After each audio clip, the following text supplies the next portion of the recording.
Hello students, I am going to continue with the chapter Financial Planning of 9th standard.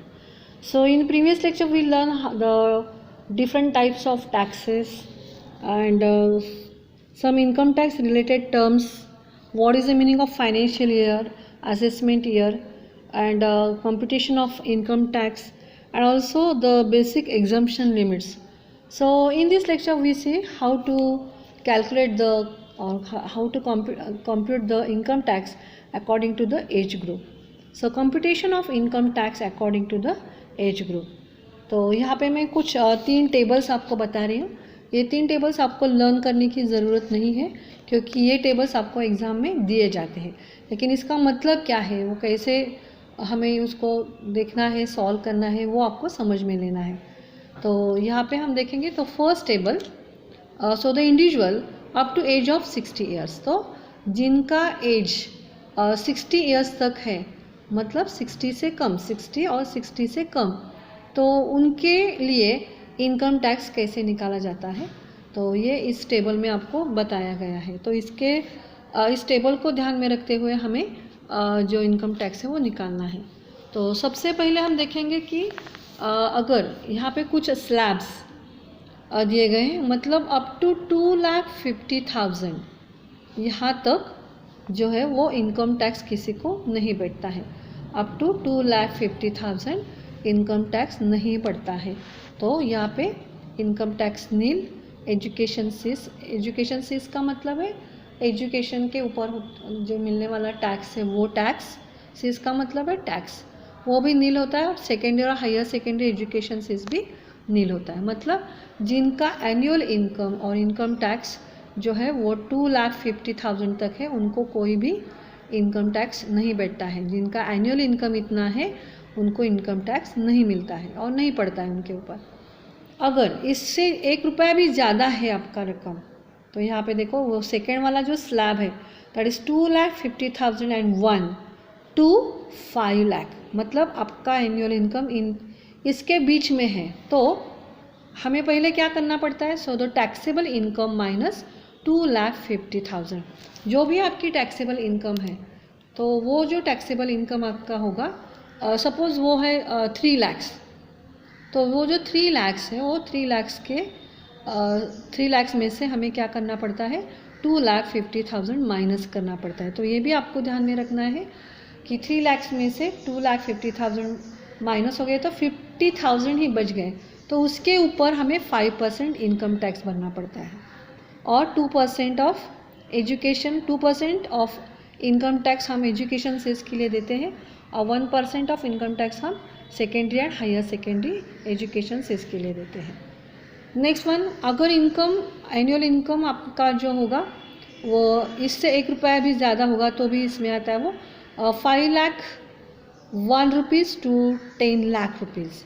तो अगर annual income इसके बीच में है तो हमें क्या करना पड़ता है, टैक्सेबल इनकम माइनस 5 लाख. तो मतलब अगर 7 लाख करके आपका जो टोटल एनुअल इनकम है, तो उसमें से हमें क्या करना पड़ेगा, 5 लाख माइनस करना पड़ेगा.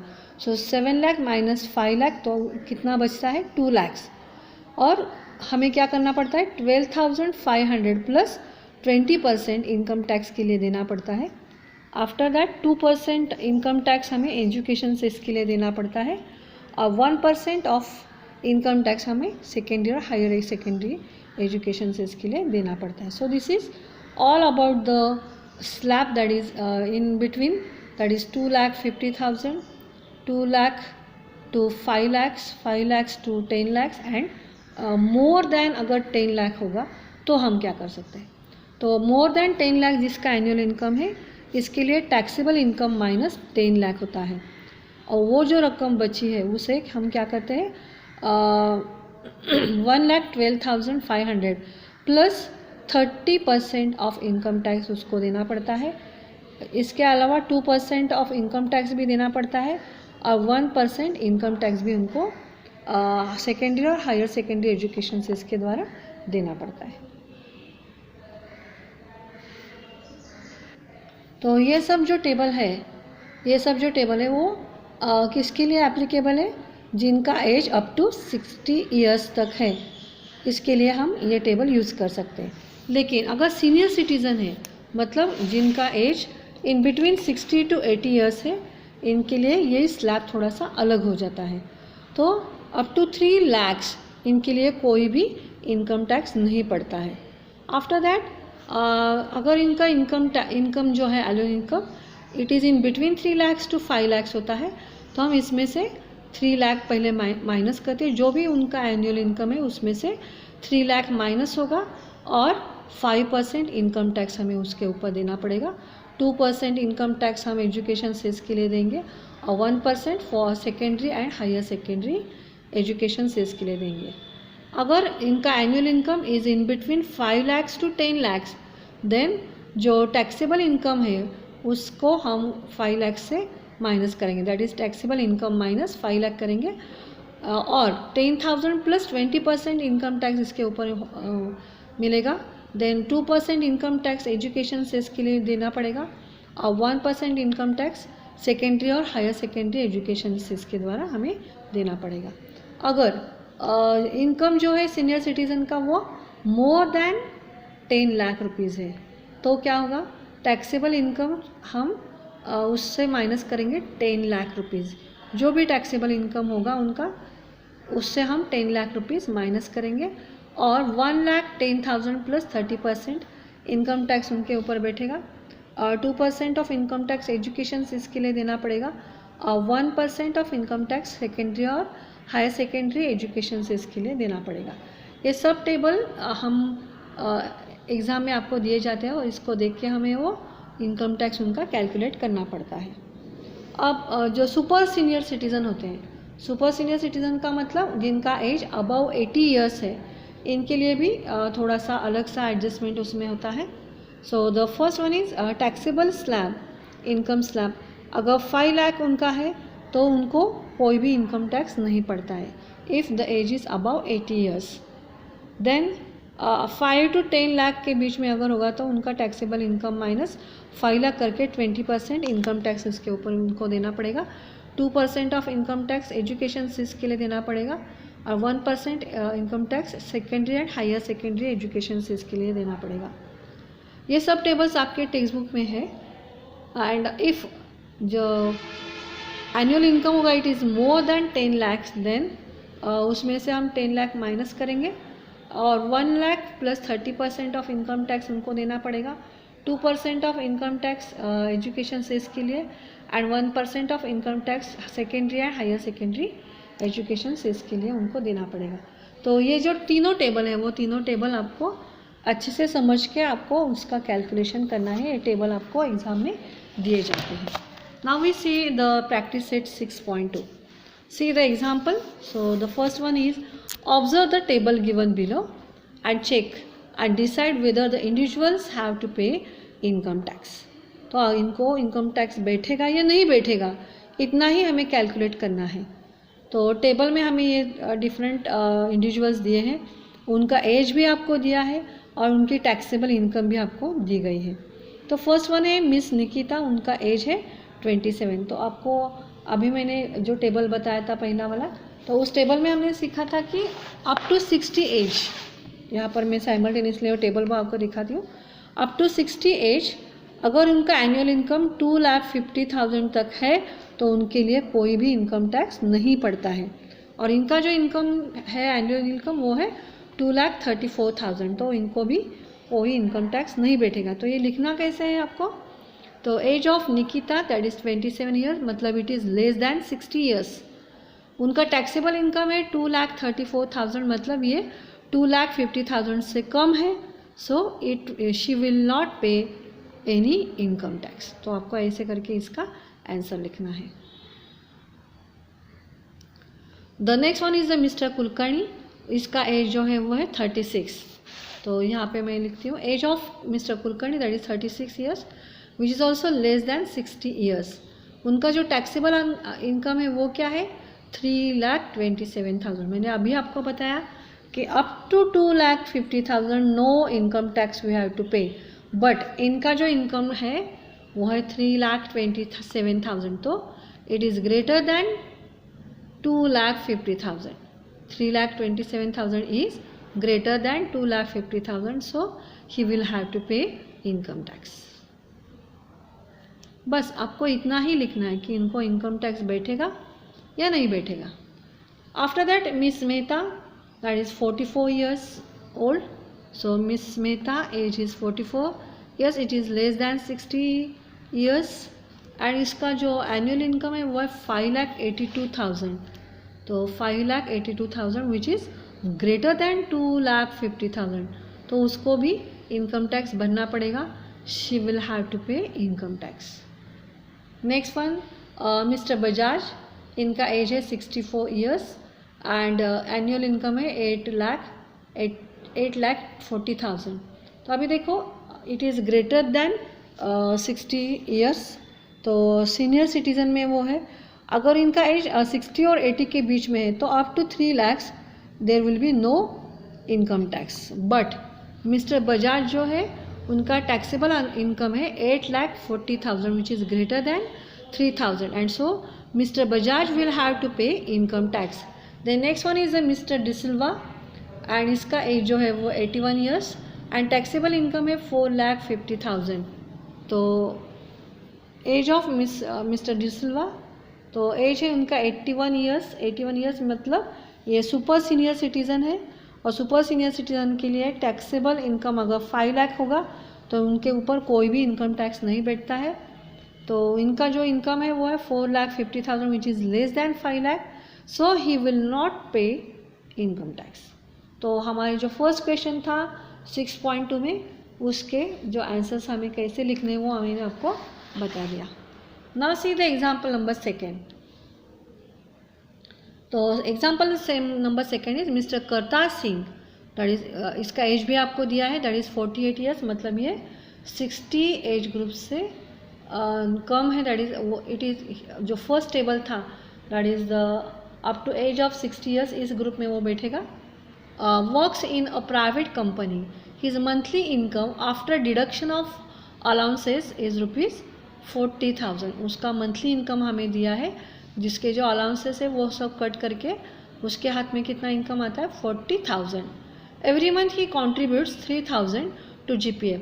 हर महीने के लिए वो 3,000 रुपीज़ GPF में देता है, that is government provident fund. And he has also bought ₹15,000 worth of NSC, national saving certificate भी उसने खरीदा है. तो आपको ये पता होना चाहिए कि जो GPF है वो हर महीने जाता है और नेशनल सेविंग सर्टिफिकेट हम एक ही बार खरीदते हैं, that is 15,000. And donated ₹12,000 to PM's relief fund. Prime minister relief fund जो है उसके लिए उन्होंने 12,000 रुपीज़ डोनेट भी किया है. तो इनका इनकम टैक्स हमें निकालना है. तो इसके लिए हमें जो मैंने अभी जो आपको टेबल्स बताए थे उसमें से फर्स्ट वाला जो टेबल है वो आपको इसके लिए यूज़ करना है. तो देखेंगे हमें क्या क्या दिया है वो हम पहले देखेंगे और उसके बाद हम इसका इनकम टैक्स निकालेंगे. तो इनका मंथली इनकम जो है वो है 12,000 रुपीज़. ये आपको याद रखना है कि इनकम टैक्स हम एनुअल इनकम पे निकालते हैं. तो इसके लिए हमें मंथली इनकम जो अगर दिया है तो हम पहले इसका ईयरली इनकम निकालेंगे. तो ईयरली इनकम निकालने के लिए हम उसको 12 मंथ से मल्टीप्लाई करेंगे, क्योंकि ये एक महीने का इनकम है. हमें साल का निकालना है तो हमको उसको 12 से मल्टीप्लाई करना पड़ेगा. तो 12 से मल्टीप्लाई करने के बाद वो आता है 5,04,000. अभी उसने जो इन्वेस्टमेंट की है वो भी हम देखेंगे किस में इन्वेस्टमेंट की है. तो वो हर महीने 3,000 रुपीज़ का GPF देता है. NSC भी उन्होंने निकाली है एंड PM रिलीफ फंड में भी उन्होंने जो उसका पैसा है वो डिपॉजिट किया है. सो GPF plus NSC plus PM's relief fund amount. तो GPF जो है वो 3,000 रुपीज़ है, हर एक महीने वो वहाँ पे भरता है. So it is multiply by 12. NSC 15,000 किया और PM's रिलीफ फंड में भी उन्होंने 12,000 रुपीज़ पेड किया है. तो ये होगा 36,000, 15,000 एंड 12,000. तो टोटल मिला के 63,000 उसका इन्वेस्टमेंट है, जो कि हमें इससे माइनस करना है. ईयरली इनकम में से ये माइनस होंगे. तो उसका टैक्सेबल इनकम अगर हमें निकालना है तो हम उसकी इन्वेस्टमेंट इससे माइनस कर देंगे. तो ईयरली इनकम माइनस इन्वेस्टमेंट. तो ईयरली इनकम था 5,04,000, उसमें से हम 63,000 माइनस करेंगे, दैट इज़ 4,41,000 उसका टैक्सेबल इनकम है. 4,41,000। तो अभी ये जो इनकम टैक्स टैक्सेबल इनकम आई है वो 2,50,000 से ज़्यादा है। अगर उसका जो टैक्सेबल अमाउंट है वो यहाँ तक आ जाता, दैट इज़ 2,50,000 तक, तो उसको कोई इनकम टैक्स नहीं बैठता। लेकिन यहाँ पे उसकी जो टैक्सेबल अमाउंट है वो 4,41,000 है, सो इसको इनकम टैक्स बैठेगा। तो हम कैसे निकालते हैं, मैंने अभी आपको यहाँ पे बताया था कि 5% इनकम टैक्स उसको बैठेगा। इसके लिए हम क्या करते हैं, 2,50,000 उससे हम माइनस करते हैं। तो यहाँ पे हमने इनकम टैक्स निकालना स्टार्ट कर दिया। तो ये हमारा इनकम टैक्स निकालने का पहला स्टेप है। तो यहाँ पे हम करते हैं that is taxable income minus 2,50,000, उसका 5% हम निकालते हैं। सो 5% ऑफ टैक्सेबल इनकम माइनस 2,50,000। तो 5% ऑफ टैक्सेबल इनकम हमारा कितना आया, 4,41,000 माइनस 2,50,000। तो 5/100 माइनस इंटू इन दोनों का सब्सट्रैक्शन, ये इतना आया। तो ये कैलकुलेट करके हमें आंसर मिला 9,550। After that 2% of income tax for education cess. तो एजुकेशन सेस के लिए 2% ऑफ इनकम टैक्स।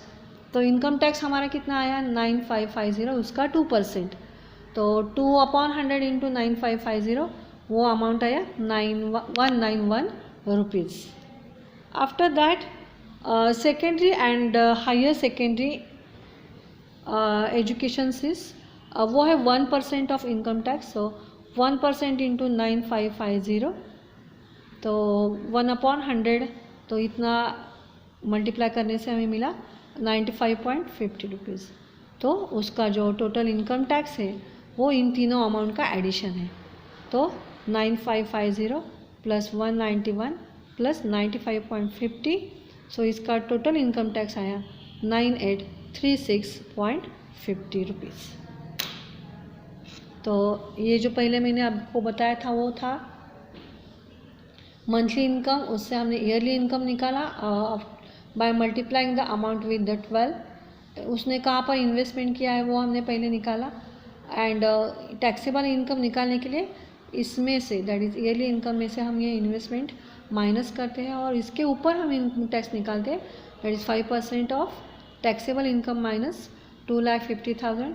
इसके ऊपर हम 2% इनकम टैक्स एजुकेशन से इसके लेते हैं और इसके ऊपर 1% हम income tax secondary and higher secondary education से इसके लिए देते हैं।